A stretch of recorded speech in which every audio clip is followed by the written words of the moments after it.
Yan mga bok, lakas ng ulan ngayon. Stop kami ng trabaho ngayon kay malakas ang alon sa kabila.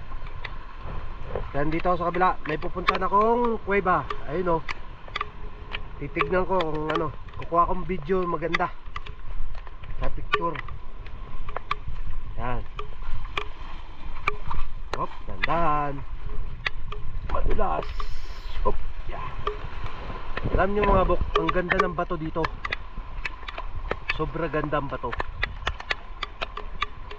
This is first, ito yung pinakauna kong nakitang maganda sa lahat ng mga resort, ng mga isla, island, ito lang. Saka ang babait ng mga ano dito, mga matataas ang posisyon. Sila tumitingin sa posisyon, tumitingin sila sa mga tao, kasi mismo ang mga manager ang nagbibigay ng pagkain sa mga empleyado kada linggo. Saka mababait sa mga ano dito, mga manager. Hindi katulad sa iba na pinagmamalaki ang posisyon. Ito hindi.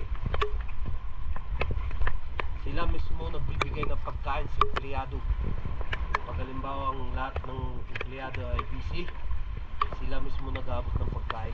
Napakaganda ng mga ano dito, samahan dito sa ano po, mga tao mababait. Hindi kayong pag may mali kayo sisigawan ka, hindi. Sasabihan kasi nila sa una, sasabihan ka nila. Ito na mga bok, ayan na. Ito yung kuweba na sinasabi ko, nakita ko ganda.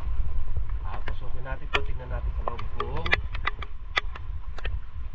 pwede siyang tumagos doon sa kabila.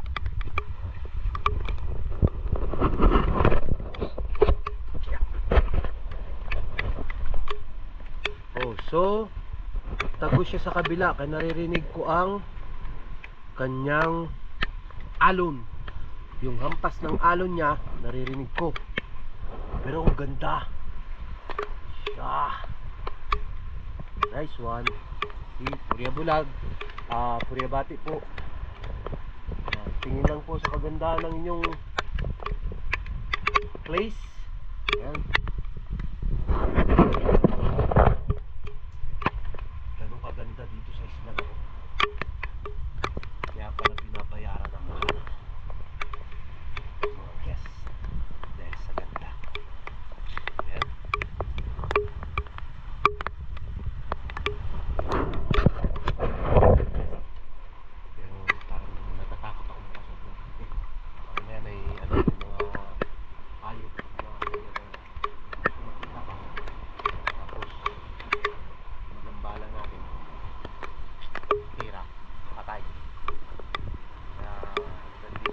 Tayo, pero sisilipin natin banda doon mga bok, para makita natin yung ganda doon sa kapit.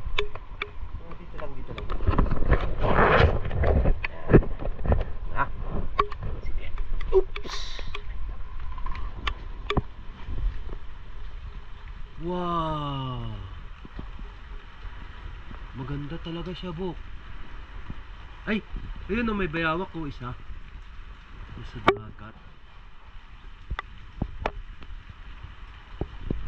Natin abanti tayo konti, pero ingat tayo, tignan natin ang taas. Yan lang, tabi-tabi po, buyag-buyag.